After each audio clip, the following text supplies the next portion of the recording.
包大人又煞有介事的升堂审问，这目的不就是想变着法儿的把话从我口里套出来吗？哼！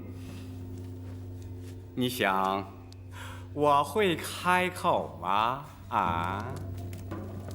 从你口中套出什么话来？哼！彼此心照不宣，你又何必佯装不知啊？好，既然如此，我们就把话说明白。当年狸猫换太子，逼死寇珠，诬陷李贵妃的来龙去脉，点点滴滴，包大人都已查明。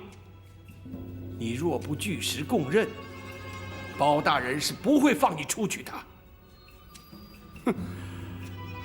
只要我矢口否认，他又能奈我如何呀？嗯，他既然知道当年的来龙去脉，就更该知道太后娘娘是绝不会让他为所欲为的。哼！一旦太后插手，向他要人，他敢不给吗？倘若在太后插手之前，包大人就把你作为害死寇珠的凶手予以处斩，又当如何？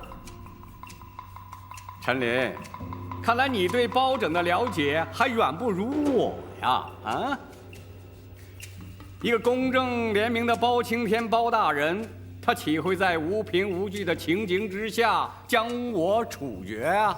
你，哼，这就叫做君子可以妻之有方啊！啊！不坏！举头三尺有神明，天理昭彰，报应不爽。你的所作所为，终有一天会遭天谴。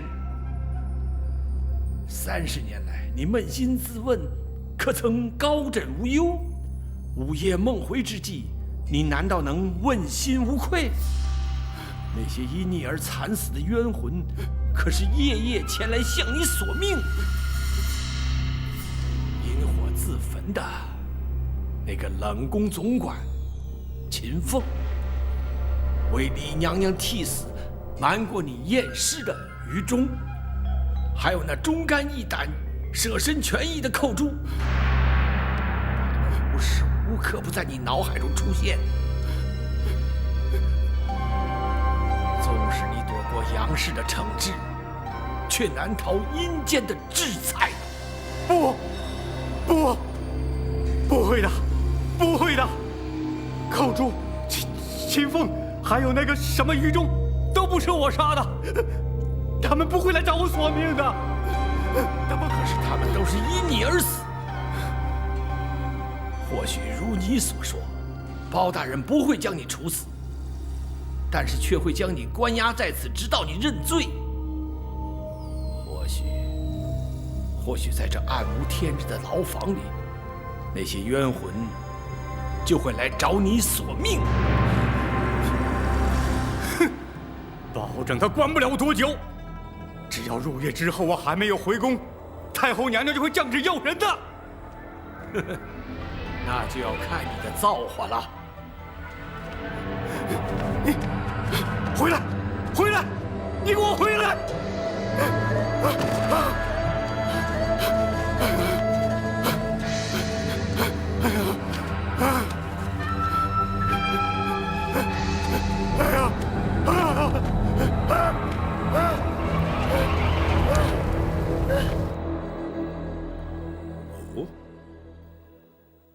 他竟然料到本府在无凭无据之下，不会将他处决。大人，倘若他有如此想法，恐怕就不会因心生惧怕而招供。大人还需另觅他法才行啊。不过，郭淮虽刁钻狡猾，却深信鬼神之说。咱家提及寇珠的冤魂会来向他索命，似乎他颇为在意。或许，这正是治他之法。鬼魂之说，乃是愚夫迷信所致。那郭淮怎会相信若此啊？大人，举凡心胸坦荡、行为端正之人，纵使信那鬼神之说也无妨。诚如圣人所云：“敬鬼神而远之。”反之，若是心术不正、伤天害理之辈，自然就会心生畏惧了。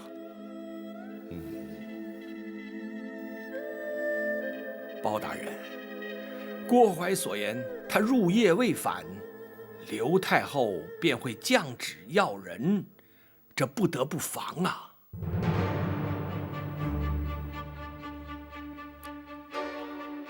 公公无需担心，本府已有万全准备。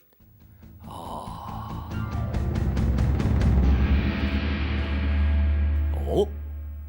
包大人已经将郭淮关押在开封府大牢了。正是。好，以包大人断案之能，那郭淮，不招也难。回王爷，大人却担心不能顺利审讯。这却为何？入夜之后，郭淮若未回宫，太后将会降旨进府，要求放人。那如此一来，岂非前功尽弃了吗？故而大人命展昭前来，请王爷务必亲往开封府走一趟。包大人要本王去？大人说，若要对抗太后遗旨，非八王爷亲临不可。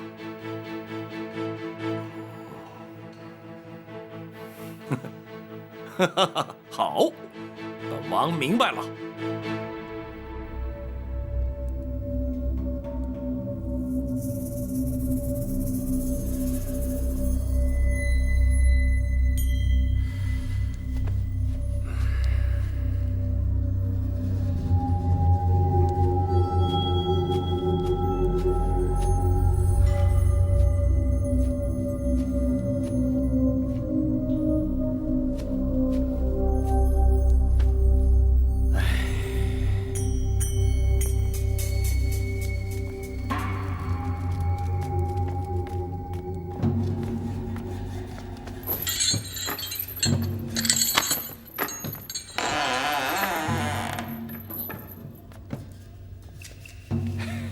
顾公公，请用点酒菜。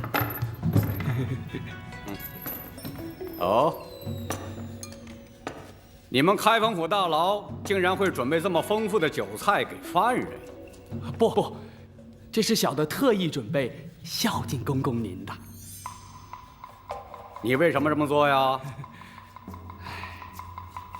小的在这儿任职多年，一直没有机会升迁，小的相信公公您很快就会放出去的，还请公公多多提拔。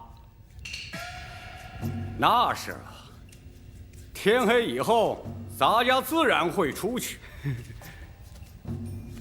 哎，我说，现在是什么时辰了？天黑没多久。公公，请。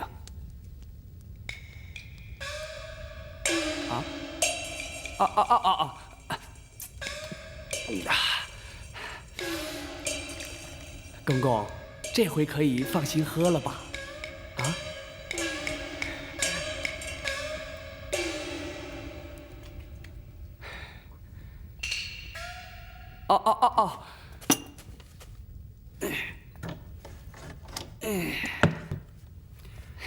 公公，好，咱家记得你了。等咱家出去之后，定会少不了你的好处。谢谢公公，谢谢公公，请。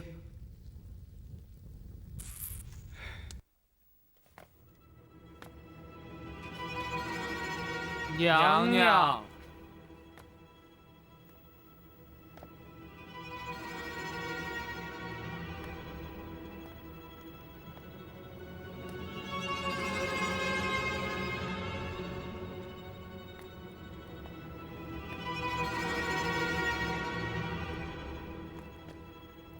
来人呐！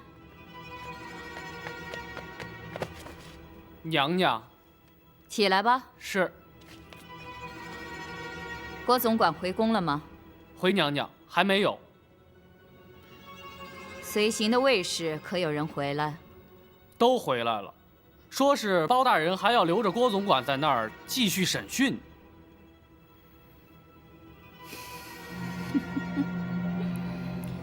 这包拯他真敢！去开封府传哀家的懿旨，要他们立刻放人。遵旨。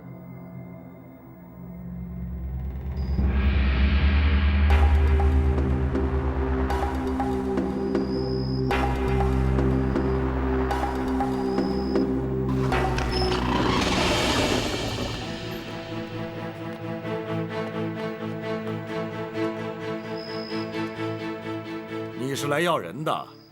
奴婢啊，是奉太后懿旨来接郭总管回宫的。本王在此做主，将郭槐留下，一切回宫去吧。奴婢可是奉了太后的懿旨啊！大胆！你这奴才竟然顶撞本王！奴婢不敢，只是回去接不回郭总管，无法向太后交旨啊。好，本王就让你回去有个交代。展护卫，先皇御赐金简在此，所到之处，有如先皇亲临。万岁万岁万万岁！本王在此待先皇降诏，郭槐留在开封府听审，不得阻挠。奴婢遵旨。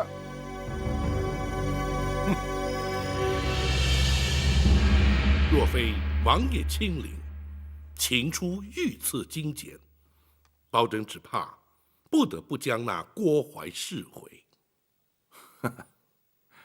包大人总算有用得着本王的时候了。包拯不敢。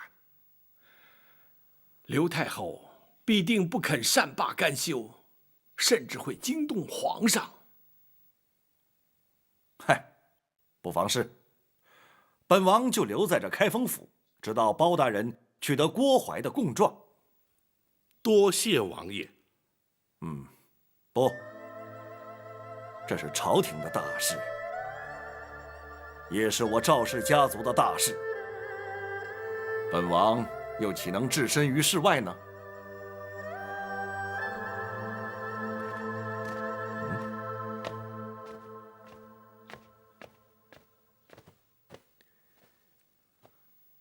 启禀大人，学生已经全部安排妥当了。好，请王爷与陈公公在厅中稍坐，包拯这便去取那郭槐的供状。包大人打算？王爷，包大人打算夜审郭槐。哦，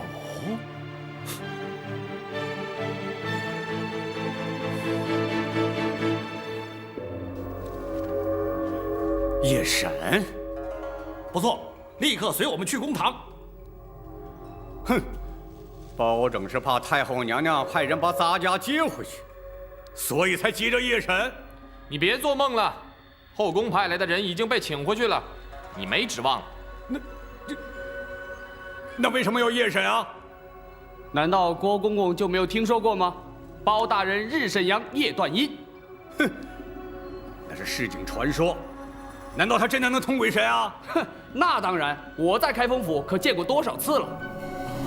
废话少说，快走吧。快走！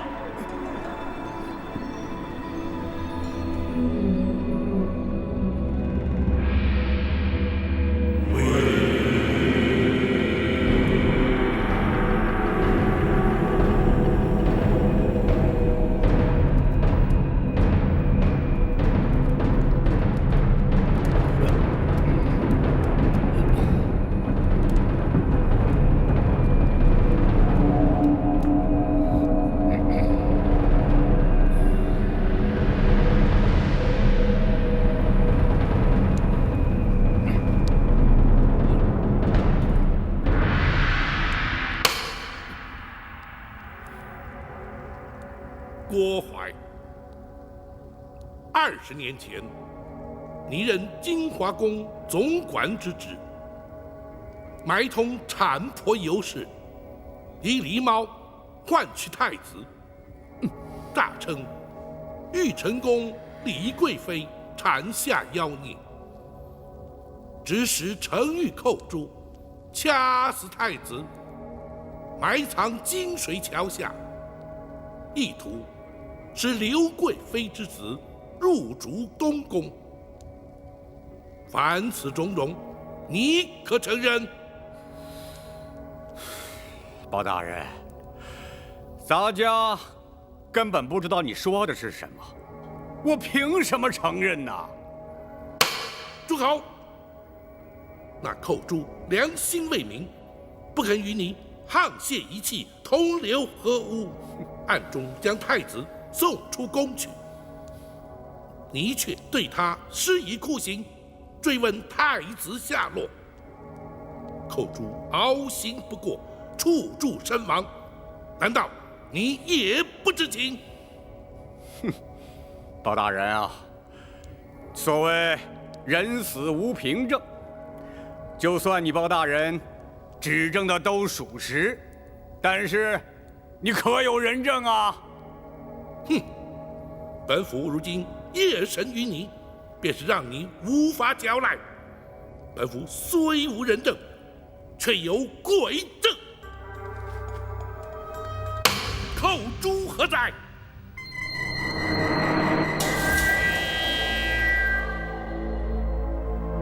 冤魂寇诛，叩见包大人。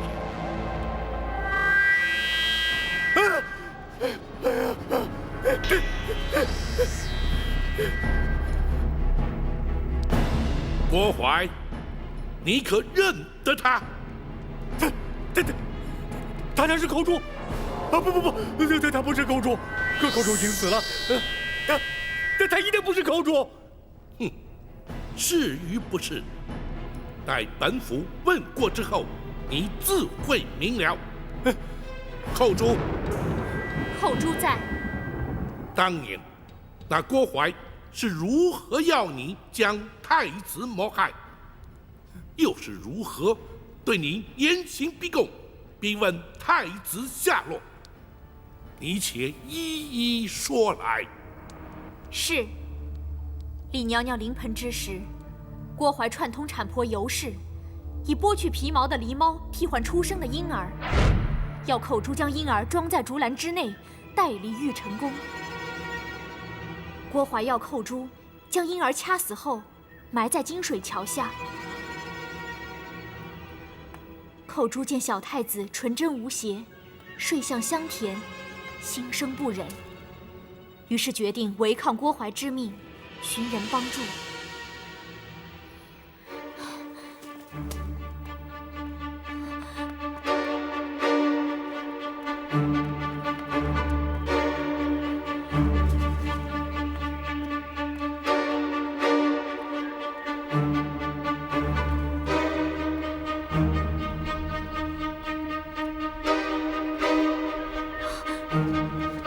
陈公公，公公救命！寇诛，当时你可是将小太子交与陈琳带出宫去？是。寇诛向郭淮谎称已听命将婴儿埋葬，郭淮没有怀疑，并未追究。郭淮，你可有话说？是，他一定是听陈琳说的，他才真的不是寇诛啊！陈琳是让他来作为证据啊！你且继续听下去。寇诛，既然那郭淮并未追究，却又为何在对你施以酷刑，追问小婴儿的下落？回包大人，李娘娘被打入冷宫之后，寇诛明知她是遭郭淮陷害，却不敢明说，更不敢透露小太子的情形。你为何不说？寇诛唯恐说出实情，小太子假死，会被郭淮发现。你说下去。寇珠只能偷入冷宫，对李娘娘言语安慰，谁知竟被郭槐得知。寇珠虽搪塞其词，郭槐却对小太子之事起了疑心。然后呢？郭槐逼问尸骸埋藏之处，寇珠只得胡乱指点。郭槐竟派人将金水桥下遍地挖掘，遍寻不着之后，便对寇珠严刑逼问。寇珠谎称慌乱之中记忆不清，郭槐不予置信，继续用刑。寇珠唯恐受刑不过，说出太子下落，只得撞柱身亡，以死明志，让他们误认寇珠所言是实。这些个事情，你怎么会知道啊？你抽在我身上的鞭痕犹在，我撞柱身亡的血迹未干。你虽然派人刷洗金华宫的殿柱，却洗不尽你心中的梦魇。如今，寇珠要借包大人夜审阴司之便，向你索命，以解我20多年的心头之恨。郭槐，还我命来！别过来！别过来！别过来啊！还我命来！郭槐，包大人啊，你寇珠，阴阳没入，人鬼殊途，你不可接近生人。包大人，寇珠要将郭槐带到阴间，交由阎王处置。不，那郭槐既在人世，就该由阳间的律法制裁。郭槐，包大人，你可先不让他过来呀！啊！制裁寇珠所言，你可认罪？认，我承认呐，可那些事情都是刘娘娘的主意啊。是否如此？本府自会追查。既然你已认罪，公孙先生，学生在，让他画押。是。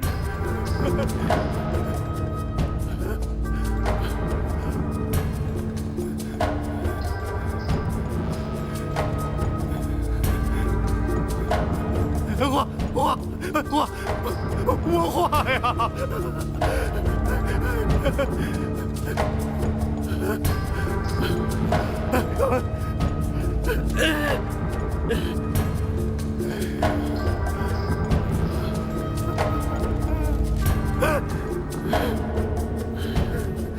来人呐！在。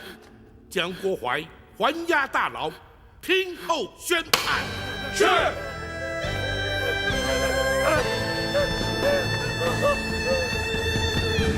包大人果然高明，郭槐如此狡诈，还是难逃法网，签下了供状。惭愧，包拯向来不信鬼神之说，如今却要假借鬼神之名，让那郭槐认罪伏法。那是郭槐咎由自取，若不是他多行不义，又怎么会疑心生暗鬼呢？陈公公所言极是，倘若他光明磊落，毫不心虚，便是扣诸鬼魂当真出现，也全然无惧，又岂在乎装神弄鬼呀？那名假扮寇珠的女子，她来自何处？又怎会让郭槐如此深信不疑呢？那全仗着公孙先生巧妙安排。回王爷，学生是由京城幽人戏子中挑选一名颜貌体态与寇珠较为相似之女子，再根据当年仵作验尸单所描述的，为她稍作易容装扮，并以假写图面。那又怎么能让那郭槐认不出来呢？学生事先安排，命牢头送酒菜给郭槐。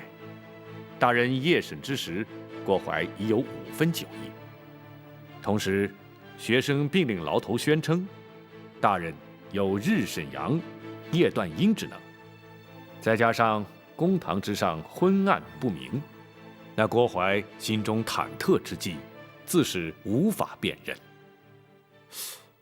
话虽如此，一旦言语交锋，旧事重提，那女子又如何应付？王爷，那就非奴婢不可了。哦，你也参与其中？奴婢将当年寇珠所言一一转述给那女子，并提示寇珠的言谈举止，让那女子学习。郭淮又岂能分辨呢？若不如此，郭淮不会轻易落入圈套。他万万没有想到，寇珠在受刑自尽之前，会与陈公公通过信息。如今有了郭淮的供证，咱们就立刻进宫面圣吧。王爷不急着进宫，倘若包拯所料不差，皇上应该很快就会主动宣召。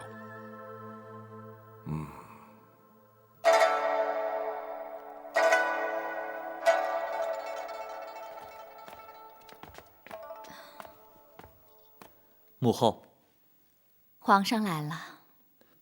母后夜半不眠，命人召儿臣来，是为了……其实也没什么，哀家睡不着，想看看你。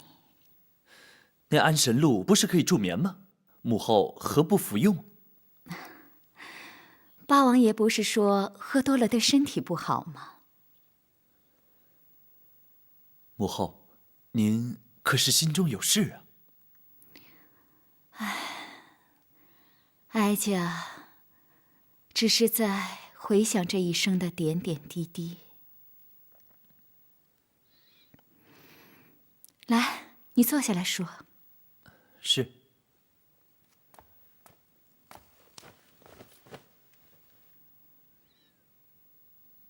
哀家14岁，以才女之名被选进宫来，和后宫所有被选来的女子一样，过着宫墙内与世隔绝的日子。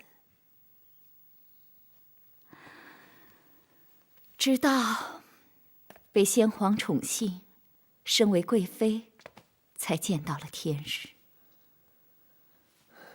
后宫佳丽3000，其实却耽误了多少女子的青春啊！不仅如此，在后宫争宠是时有所闻的事，彼此勾心斗角，貌合神离。只有一个人和哀家情同姐妹，相互扶持，可是他却被打入了冷宫。母后说的，可是那位葬身火窟的李贵妃？你知道她？她就是幼年时儿臣误闯冷宫遇见的那位。母后还记得她给儿臣的玉佩吗？记得。母后，她究竟是为什么被先皇打入冷宫的呢？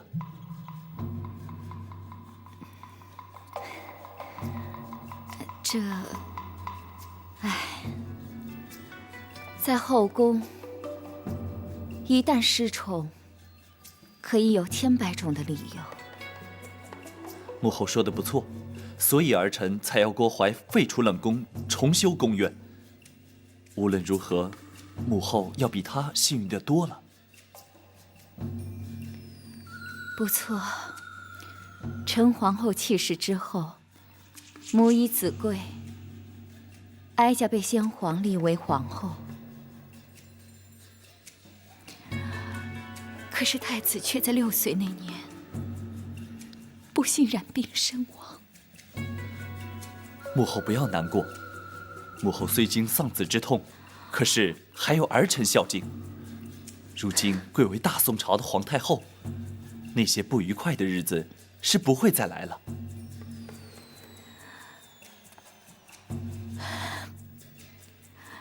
可是哀家毕竟不是皇上的生身之母。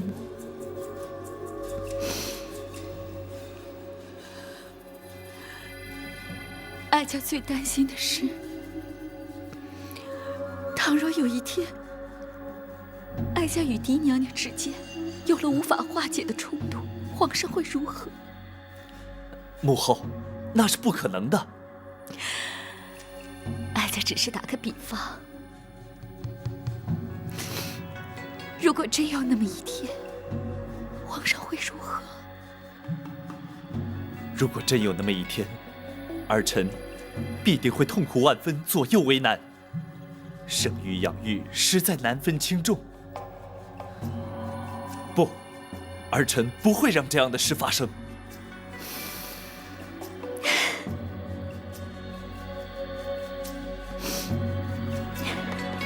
有皇上这句话，哀家心里也就舒坦多了，至少不会一个人在这儿胡思乱想。郭槐为什么不在宫中伺候母后？不提也罢。怎么？他还在开封府接受包大人的审讯呢。哦，包拯怎么会留他到半夜？可曾派人去询问？没有用的，连哀家下旨要开封府放人，都被打了回来。什么？包拯竟敢抗旨？倒不是包大人抗旨，而是八王爷。父王？父王去开封府干嘛？八王爷不但在开封府，而且以先皇御赐金剑挡回了哀家的旨意。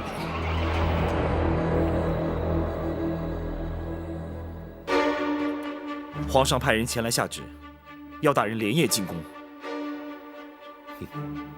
果不其然。展护卫，皇上只宣包大人一人进宫。回王爷，正是。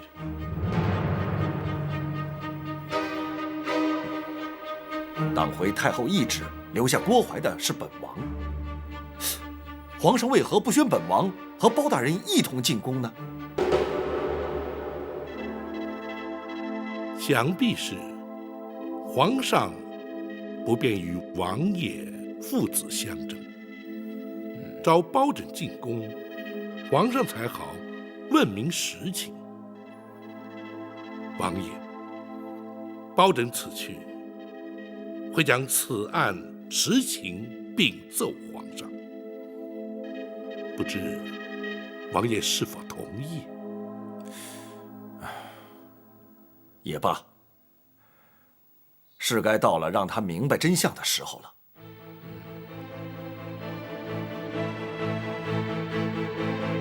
好吧，本王立刻回府，若有需要，本王立刻进宫。多谢王爷。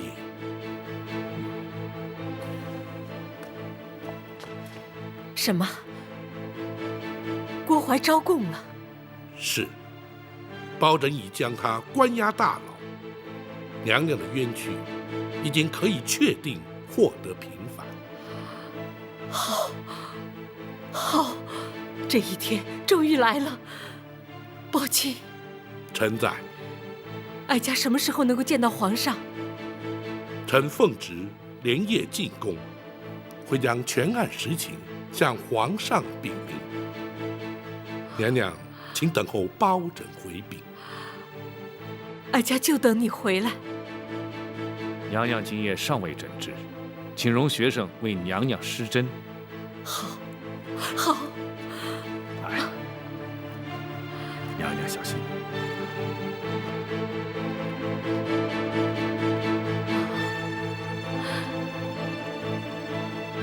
哀家真希望眼睛能够立刻复明，亲眼看见皇上。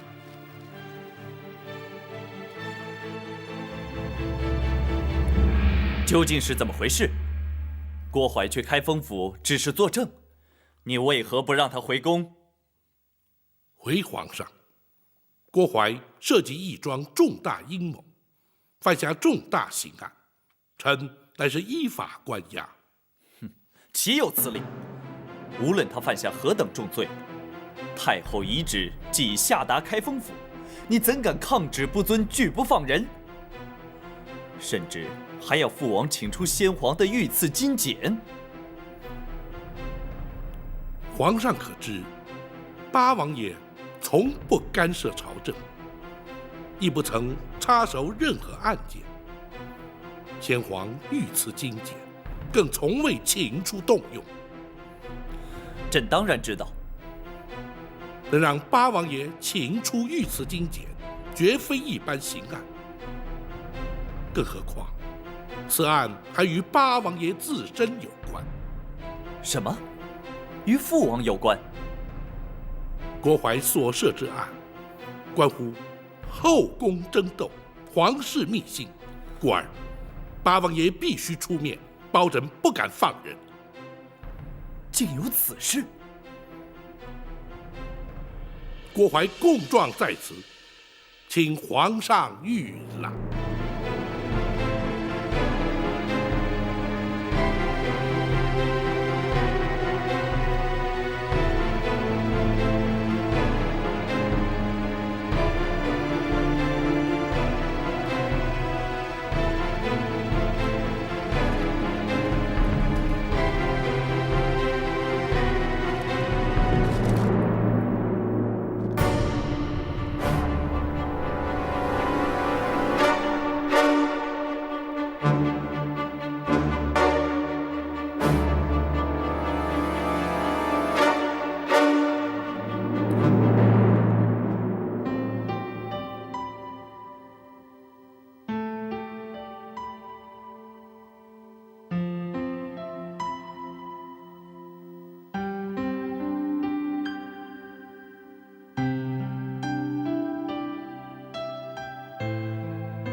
娘娘觉得如何？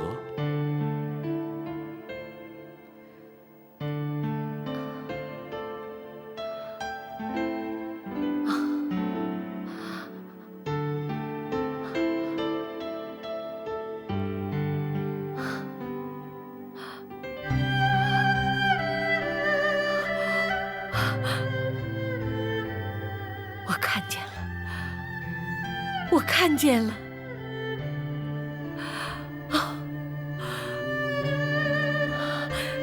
想必你就是公孙先生。学生正是公孙策。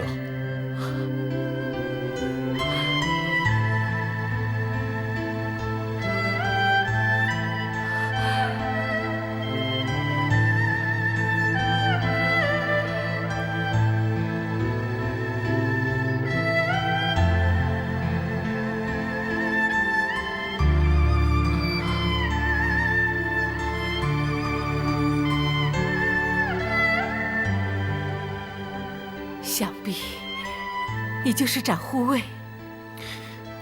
恭喜娘娘双目复明。公孙先生的医术，可真称得上是华佗在世啊！不敢当娘娘谬赞。娘娘双目出狱，还请尽早安歇吧。不，哀家要等包大人回来。哀家要立刻进宫去见皇上。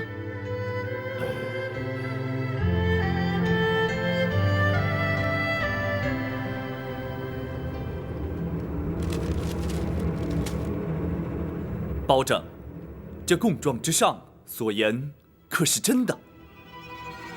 回皇上，千真万确。那郭槐所作所为，正与太后有关。臣敢请皇上屏退左右。你们都退下。遵旨。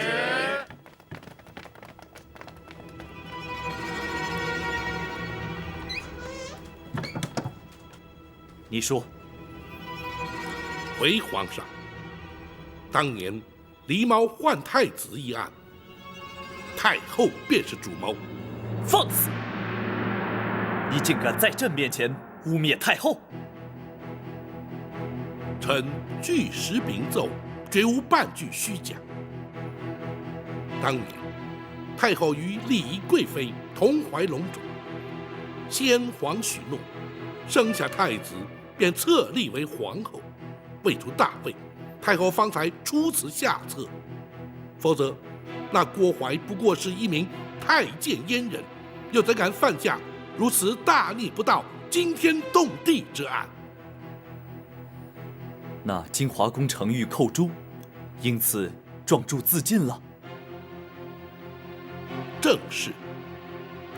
郭槐当堂画押，坦诚罪状，此案已成定案。然而在这供状之中，并未提及寇诛他舍命救出的婴儿，下落何方啊？回皇上，寇诛将婴儿交给了陈琳陈公公，藏在宫盒之内，夹带出了后宫。然后呢？难道那婴儿未能逃过此劫？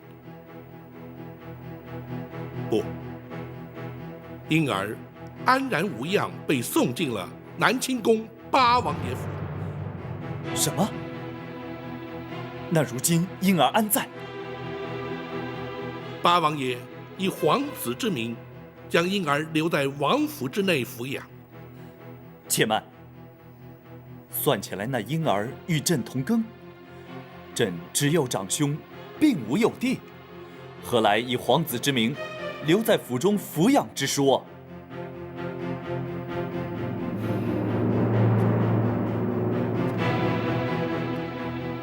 臣斗胆，那历劫重生的婴儿，正是皇上。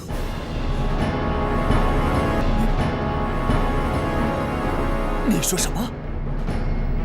当年，八王妃狄娘娘也同时有孕在身，却不幸早产夭亡，而且未及呈报。八王爷深知此案兹事体大，为掩人耳目，才假称皇上是狄娘娘所生。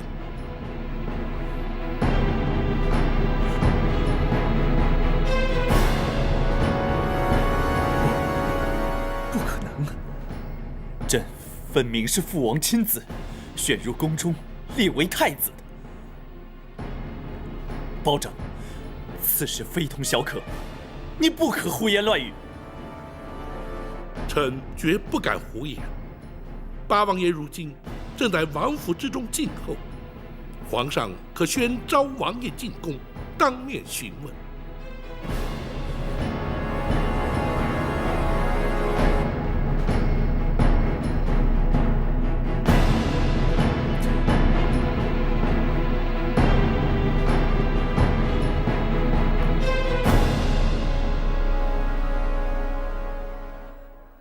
如此说来，朕幼年之时在冷宫遇见的那位娘娘，竟然是朕的生母。正是玉成宫丽仪贵妃。她是在冷宫失火之时葬身火窟的。不，是先皇下旨赐死。她已被打入冷宫，为何还要将她赐死？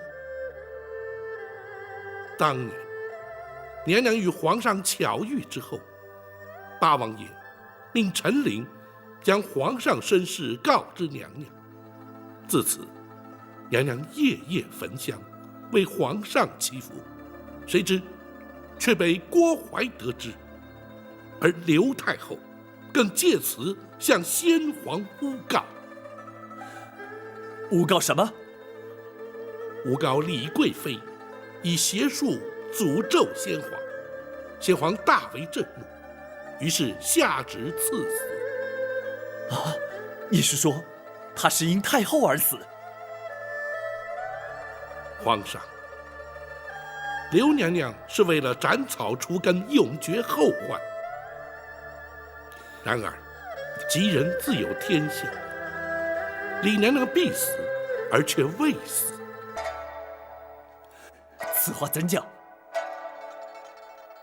陈琳奉旨赐死，不忍执行，太监于忠舍命权中，自请替死。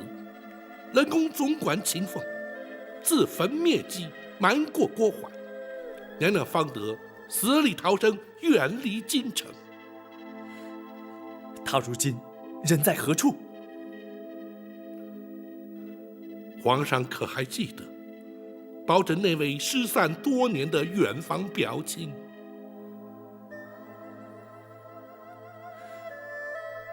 你是说，朕在仁寿宫遇见的那位老夫人？皇上，那位双目失明的老夫人，正是当年的丽仪贵妃，皇上的生身之母。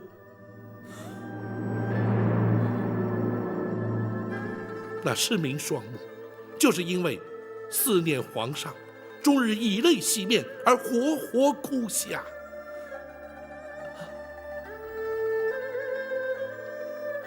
如今，皇上对当年狸猫换太子一案的前因后果均已明了。臣恳请皇上下旨，追究刘娘娘之罪，迎李娘娘进宫。包拯，你……李娘娘如今正在府衙之中翘首等候包拯回禀。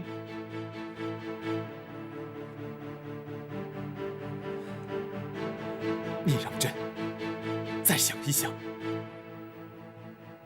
皇上可是不信包拯之言？朕不是不信，只是太后对朕有20年的养育之情。皇上此言差矣。刘娘娘虽对皇上有多年养育之情，李娘娘却对皇上有10夜怀胎之恩。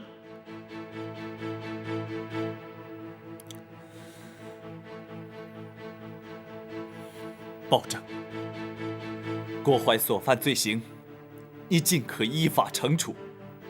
我皇家之事，你就不要再插手管了。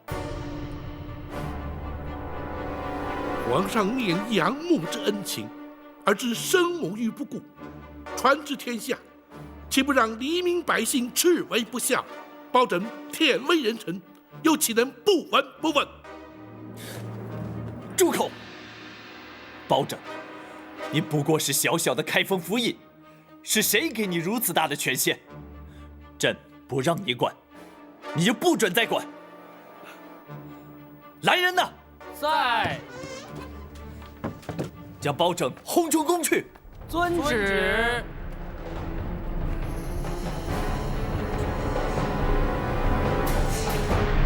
皇上将你赶出宫来，包拯惭愧，未能劝谏皇上，立即迎李娘娘进宫。啊，不，这怨不得包大人，不过也怪不得皇上。王爷，乍闻身世之谜，任何人都无法承受。给皇上一点时间，他会想明白的。倘若皇上所想不如王爷预期，又当如何？届时，本王自会出面。如今却难在如何面对李娘娘了。哼，谁也无法面对。只有包大人委屈担待了。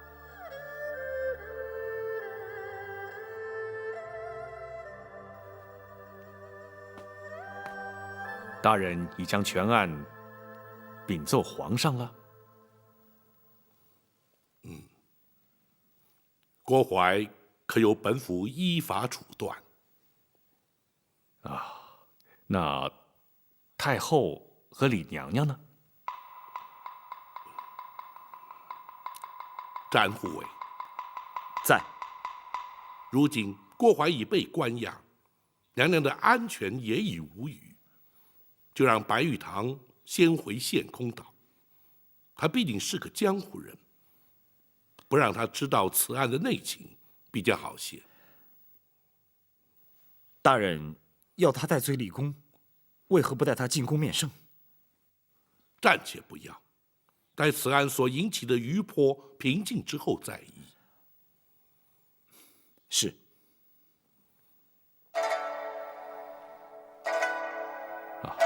大人，皇上对此案可是另有看法？公孙先生果然心思缜密，本府就知，绝对瞒你不过。皇上的确对是否追究太后之罪，是否立刻引李娘娘进宫，尚有所犹疑。皇上怎可如此？既然已知娘娘身份，就该立刻接她进宫，善尽人子之道。无论任何原因拖延，就是不孝。皇上难道不明白这个道理吗？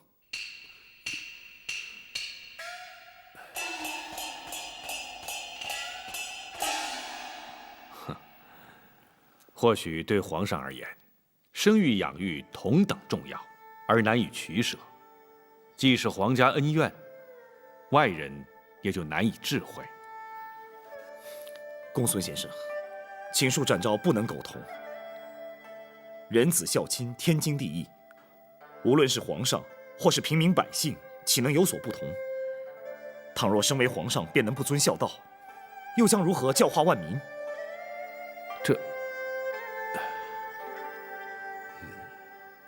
展护卫言之有理，本府定会向皇上据理力谏。然而，此刻却必须向娘娘回禀，倒让本府颇觉无奈。可怜李娘娘，方为双目复明而喜，如今却要……什么？娘娘双目复明了？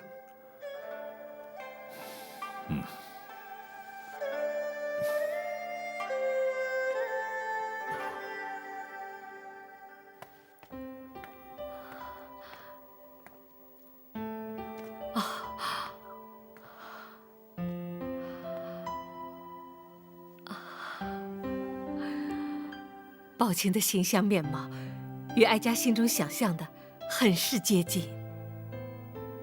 臣恭喜娘娘重见光明。哀家的喜事不只是这一桩，能够重见光明固然可喜，能够亲眼看到朝思暮想的皇儿，那才是真正天大的喜事。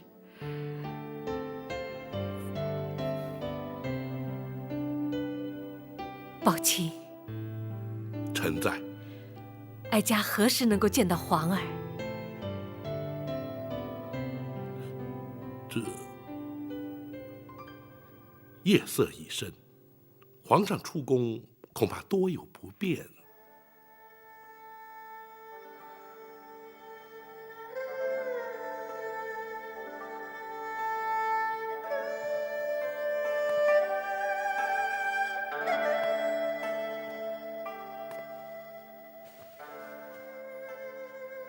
那好，既然皇上不便出宫，那你带哀家进宫如何？这娘娘还是等到天明之后。宝琴，你素称刚直耿介，不善言谎，哀家要你照实说，可是皇上不肯认我。不，皇上绝无此意，娘娘万勿误会。既然皇上肯认我，依人之常情，他就该立刻前来见我，为何还要拖延？娘娘，皇上从来没对自己的身世怀疑过，如今突然发现真相竟是如此，必定会矛盾不安，所以……好了，公孙先生，你不必安慰哀家，哀家心中明白。哀家已经累了，你们都回去歇着吧。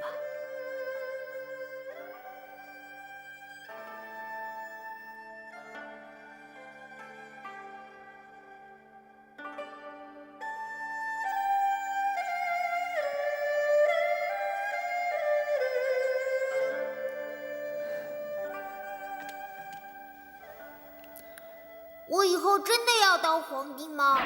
我可不可以不要做皇帝啊？不可以。不过你可以选择做个好皇帝呀。怎么才能做个好皇帝呢？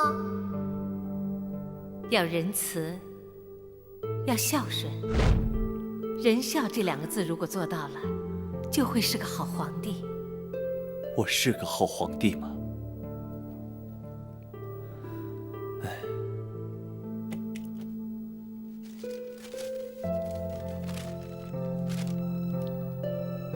如果真有那么一天，皇上会如何？如果真有那么一天，儿臣必定会痛苦万分，左右为难，生育养育实在难分轻重。不，儿臣不会让这样的事情发生的。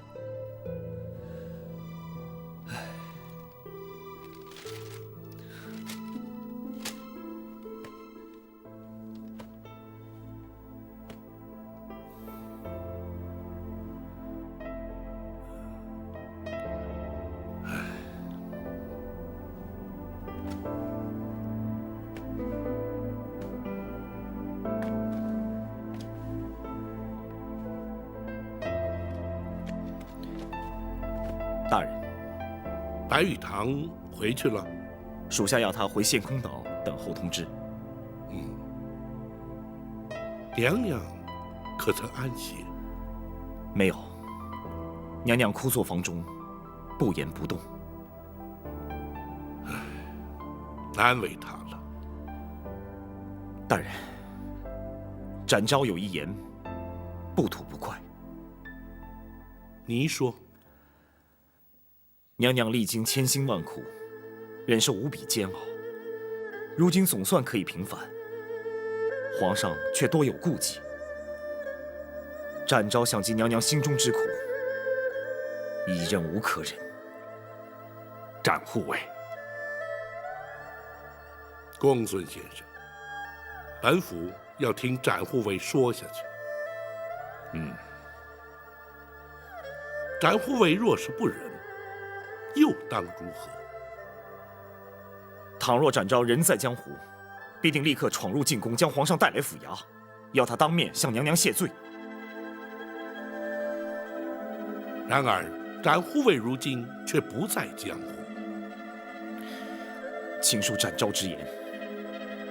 倘若皇上如此不通人情，不分黑白，展昭这御前4品带刀护卫不做也罢。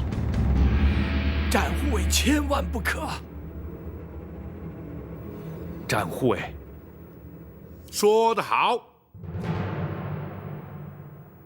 大人，展昭果然不愧为展昭，毕竟不同于一般。慢说展护卫心生不平，便是本府也绝不做事。明日一早，本府就进宫面圣。倘若皇上不肯听见，这开封府府尹之职，本府也绝不眷恋。大人，本府虽不若展护卫可以重返江湖，但若回到泸州老家，耕读一生，又有何不可？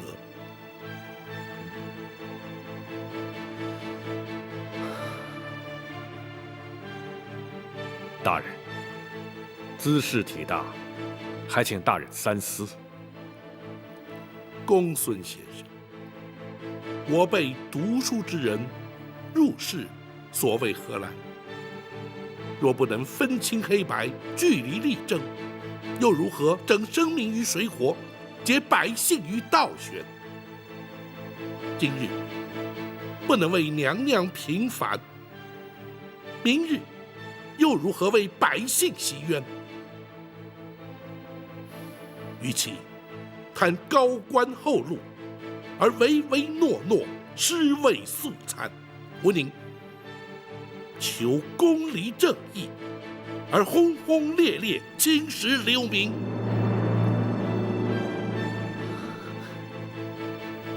大人的教诲，学生终生不忘。倘若朝中文武皆如包大人一般，又何愁朝纲不振，宋室不兴呢？然而，在本府入宫之前，还有一事要办。公孙先生，大人，传本府令谕，明日一早就将那郭槐自大牢之中提押出来，本府要升堂宣判。大人不等刘太后到案再判吗？不能等。倘若皇上不追究太后之罪，本府也绝不让那郭槐逍遥法外。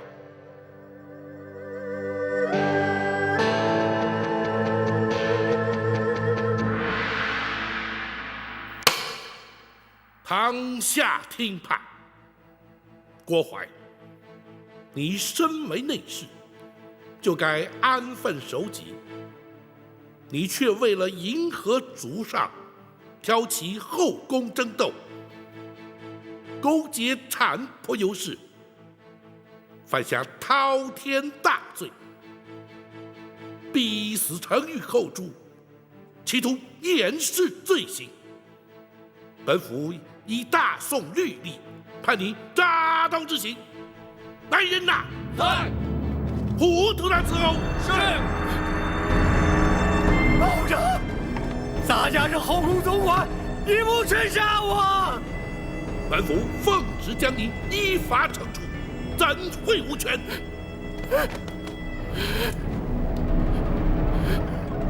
开打！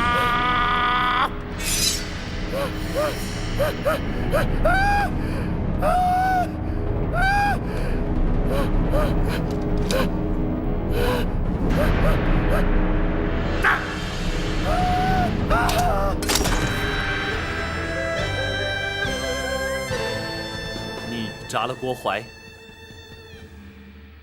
回皇上，郭槐罪不可赦，臣是依法而行。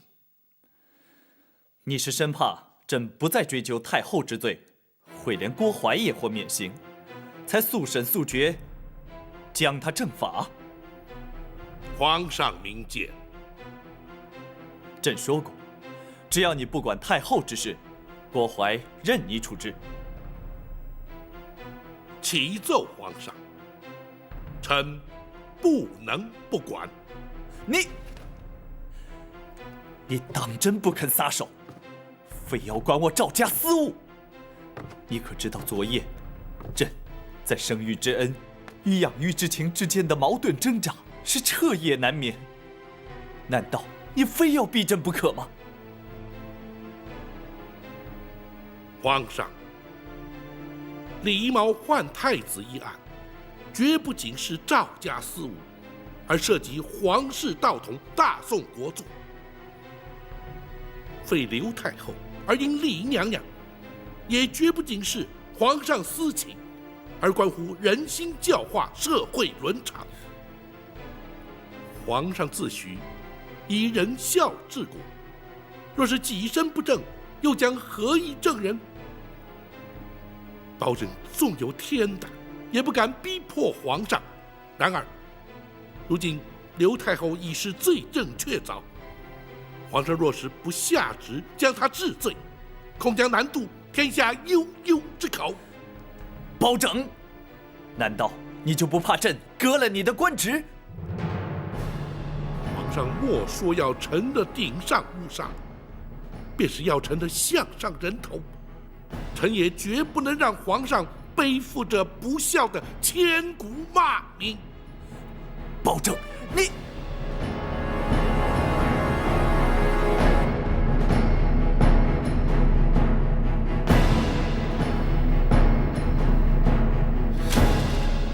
郭槐全招供了。除此之外，朕也已知道，那位双目失明的老夫人，就是当年冷宫的李贵妃，也就是朕的生母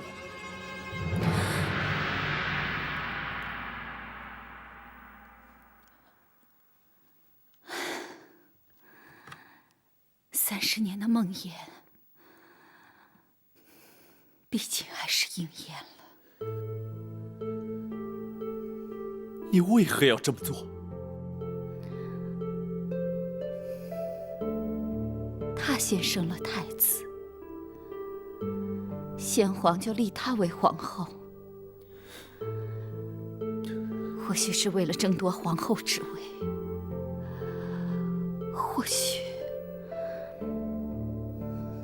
或许只是出于妒忌。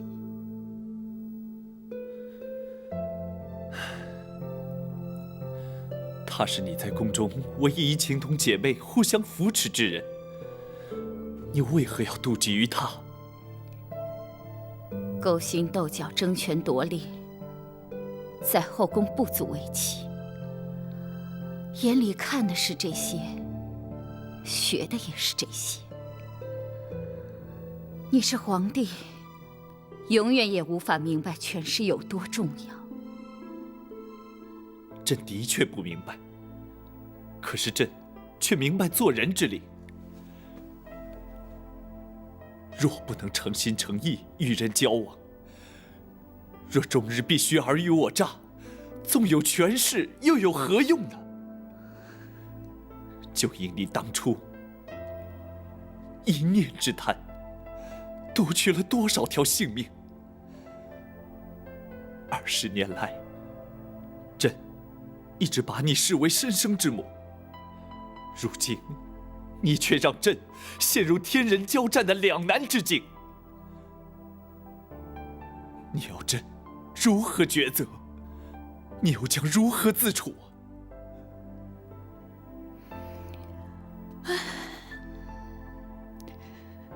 早知今日，何必当初呢？皇上既然到此将一切说明，想必已有所决定了吧？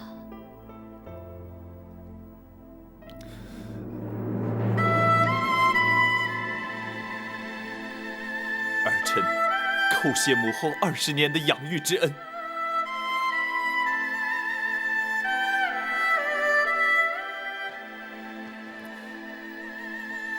朕会亲往开封府，迎接朕的生身之母入宫。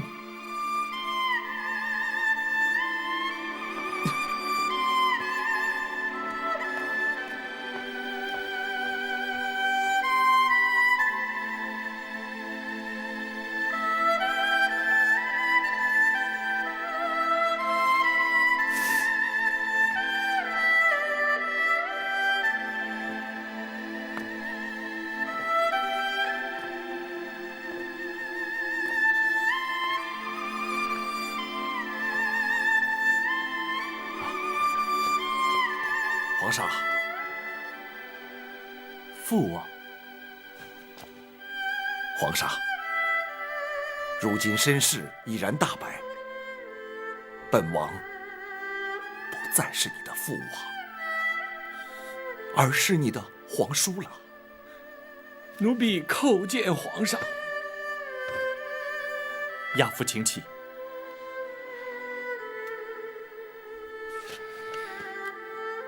奴婢唯恐皇上不满包大人言辞顶撞而降罪，故而自作主张将王爷请来，还请皇上恕罪。包拯直言敢谏，朕并没有怪罪于他。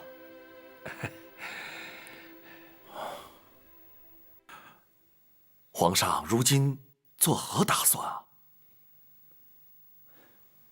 朕一命包拯将太后官服带回府衙，朕稍后便去接驾。皇上圣明啊！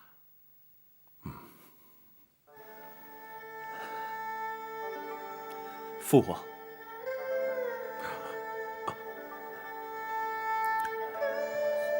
皇叔，你可知道，朕此刻的心情是五味杂陈，百感交集。本王明白，皇上心中之苦，无人能够体会。然而，皇上你必须要坚强啊！皇上，皇上，太后，太后，太后怎么样了？你快说呀！太后的悬梁自尽了。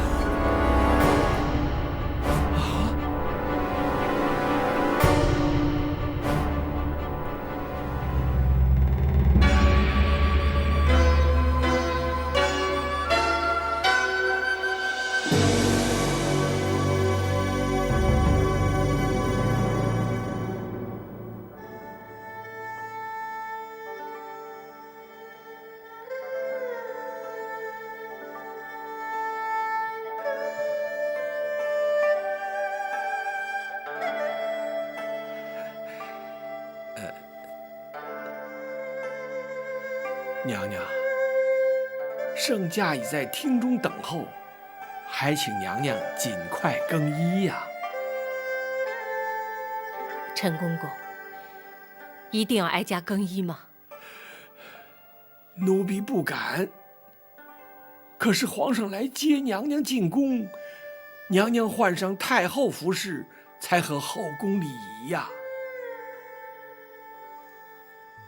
战护卫，展昭在。你说哀家该不该换？娘娘心中虽对皇上不满，但如今既已拨云见日，娘娘思念多年，终于如愿以偿。展昭以为，是否更衣换装并不重要，娘娘去见皇上，却是势在必行。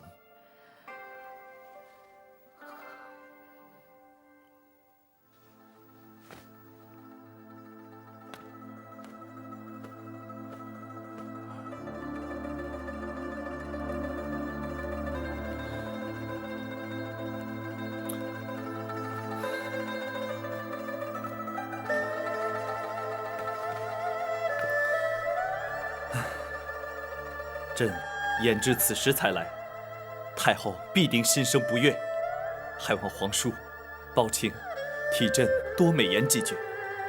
啊，母子连心，皇上也无需太过担心了。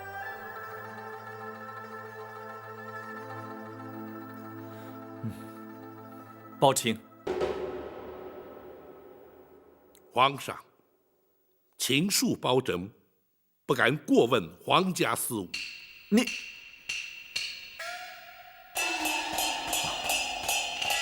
包大人，连皇上所言都能够让你记仇的话，这可不是为人臣子之道了。包拯不敢，只是臣敢请皇上预做准备。娘娘不悦之心，恐非三言两语便能释怀。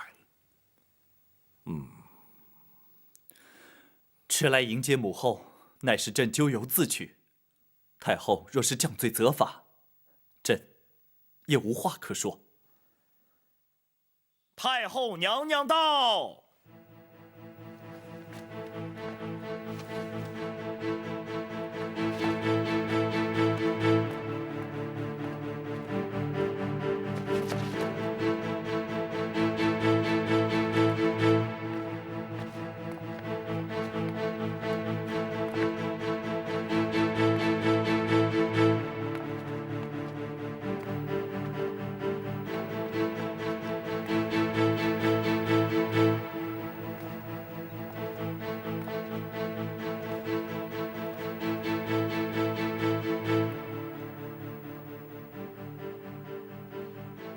陈琳，先扶娘娘坐下，有什么话慢慢说。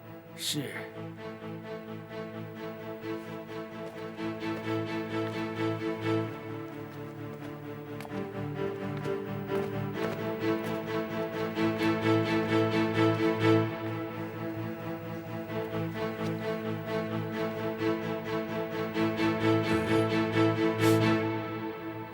皇嫂，你双目不是已然复明了，为何闭目不张啊？皇上，娘娘不肯更衣换装，奴婢实在没有办法呀。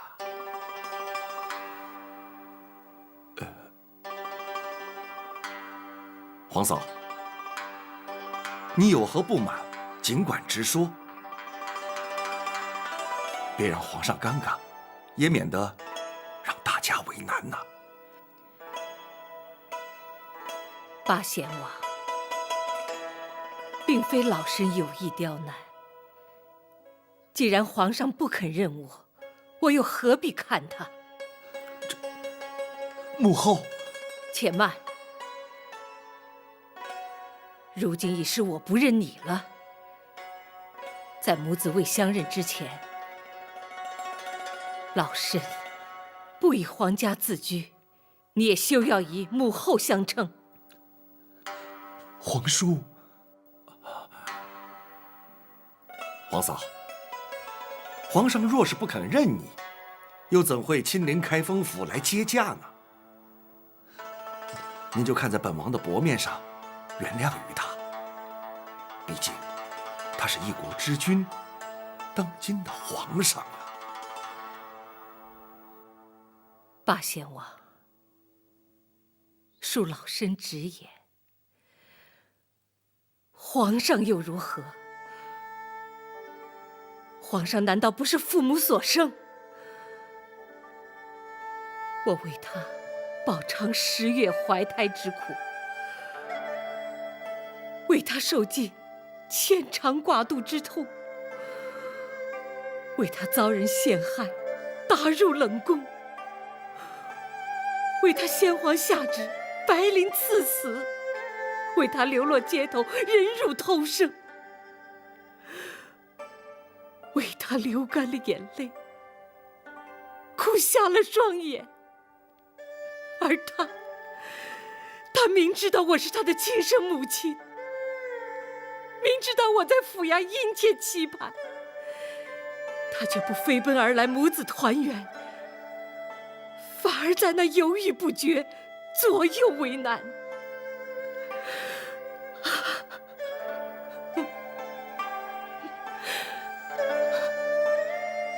此情此景，怎么不叫人痛心疾首？老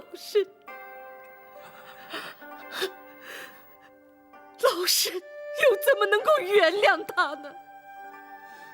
儿臣该死，让母后饱受折磨，儿臣罪该万死。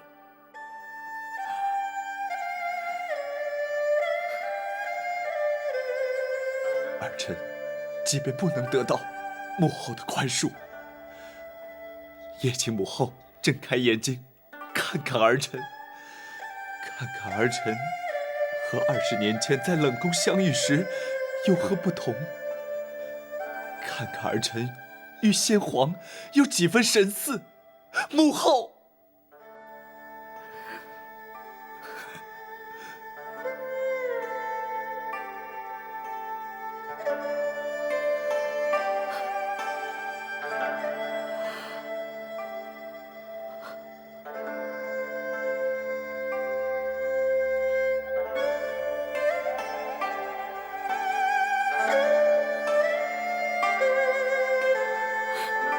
母后，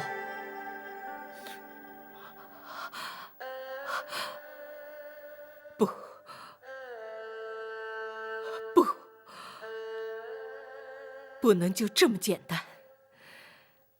倘若就这么轻易地饶恕你，普天之下为人父母者，又怎么敢生儿育女？这人伦2字，岂非荡然无存？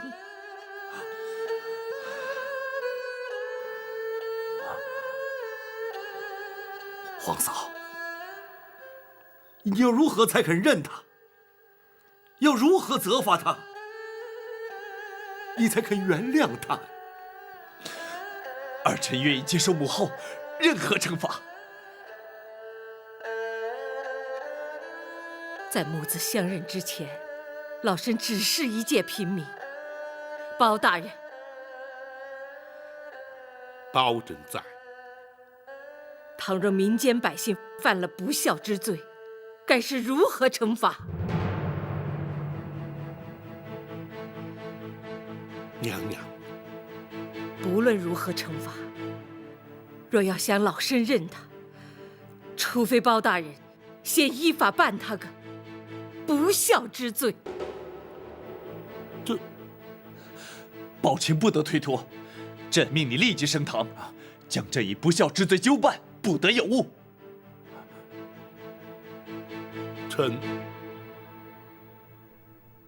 臣遵旨。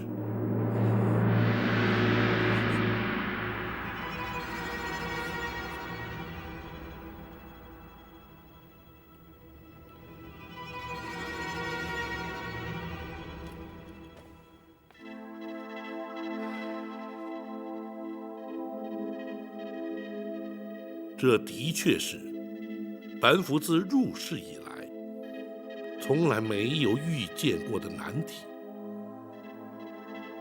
也是自古以来从未出现过的情景。大人真的无法推辞吗？无法推辞。如今这控子不孝之案，本府已是奉旨升堂，不能不办。太后是原告，皇上是被告。大人这主审官，的确是前无古人，后无来者。展护卫似乎不以为怪，想必有所看法。属下不如大人有多年办案经验，也不如公孙先生熟知律法行文。然而却知太后娘娘心中所想。哦，本府愿闻其详。娘娘与天下为人母者并无不同，口中要办皇上不孝之罪，心中却必定舍不得。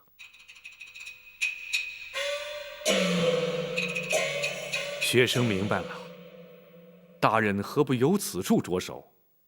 只要对皇上略有薄惩，那太后也就不会予以追究了。本府已有应应之策。王朝马汉，在。传令升堂。是。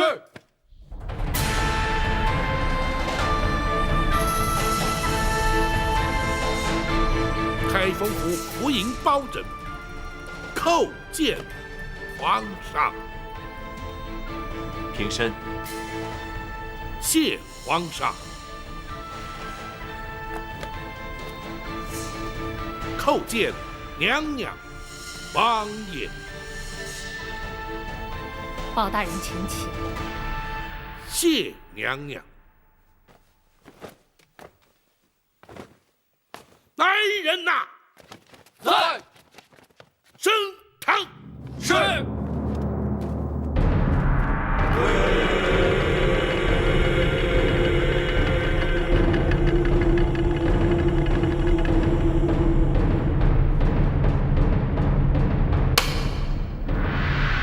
本府今日奉皇上圣谕，审皇上不孝之罪。虽然由古至今，自有行制以来，从未听闻以臣审君之说。然而，王子犯法与庶民同罪，律法之前无贵贱之分。本府便以大宋律例论罪判刑。公孙先生，学生在。若依本案实情，该当何罪？该判何刑？回大人，弃亲不养，知亲不问，遇亲不认，事亲不孝，一律可判拘禁、苦役、罚银、杖击之刑。然而，不知者不罪，无心者轻判。本府横情度理，依法判处杖刑20。包大人，包大人，自古岂有陈大军之理？本府也知，绝无以陈大军之理。然而，本府乃是奉旨而行。包大人，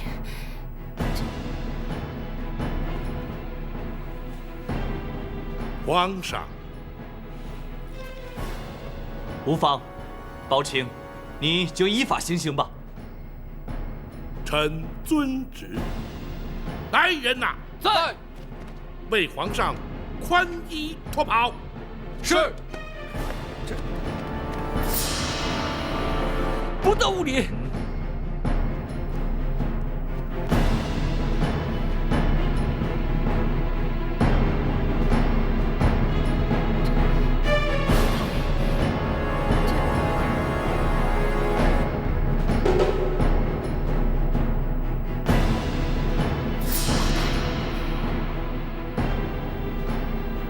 斩护卫，属下在。待本府行刑。遵命。自古以来，臣不打君，本府奉旨，不得不打。王朝马汉灯笼照虎，在。将龙袍押上堂来。是。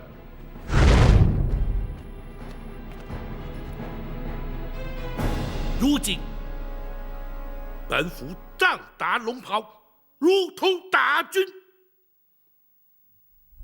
行刑！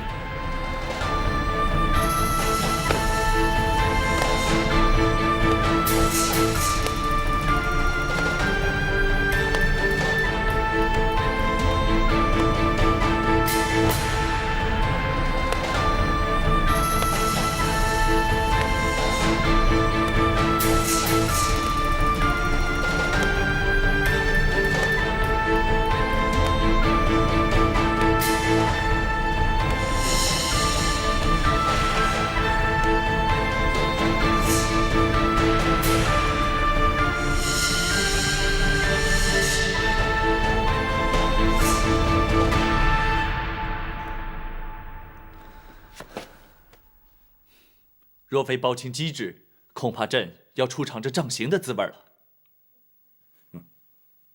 臣万万不敢。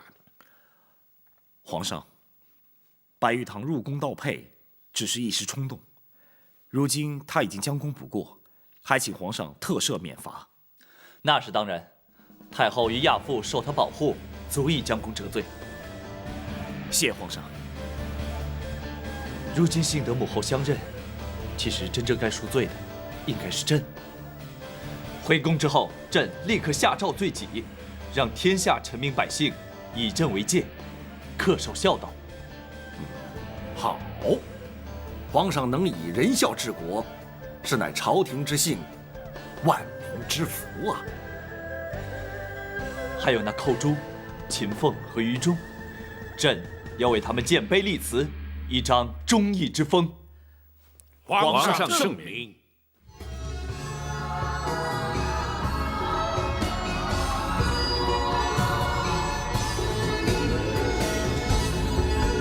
真心好，旧的总会被看到，不需要急着让别人知道。忠承诺，友谊才是宝，强迫人情冷暖最明了。现在将谁杀过胭脂过草，人会好心人生不是意外才不算啥，自己快乐满意就好。